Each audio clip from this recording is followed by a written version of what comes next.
This video will introduce you to the first few simple steps of creating a Gantt chart in Microsoft Excel. So you go to File and New, there's an inbuilt template, so search for Gantt. It will bring up the existing simple Gantt chart template and you can quickly download it. From here, it's a simple matter of starting to introduce some information to your chart. As we're building a property, we will be using the street address to identify our project, the company name, and the name of the person who will be specifically running that project, which is my name. And you add the date from which the project would like to start. You do not have to start the project from today, though it's pre-designed so that it will start calculating from today, the day you're generating or developing the Gantt chart. But you can put in any address that you're planning on starting it, and you can change it later so your Gantt chart can slide with a new start date depending on authorization or any other issues that come up with the project. So when you put the date in, note that the month and days are reversed on this template. So if we put the 25th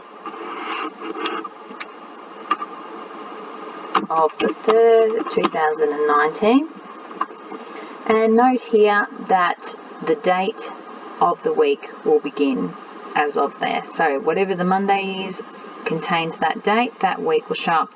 Your Gantt chart is set up in a weekly basis using this template. The next section we have here is display week, and it's saying show us week 1. We could tell it to show us week 10, and it automatically slides the scale along so we can see what's happening in week 10, which is not very much. So while we're developing it, we'll stick with week 1. From there we have the opportunity to start entering some basic data. You can do this by typing in the data.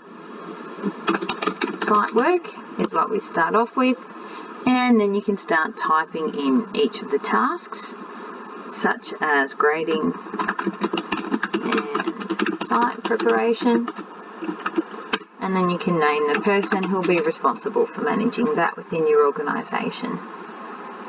You can also copy and paste, so if you've got a list of tasks in Microsoft Word or another document that you've created, you can go to that document, copy and paste that information in there. It does of course paste the formatting, so you may need to repaint the formatting into there and put the person responsible. You can also do multiple tasks at the same time.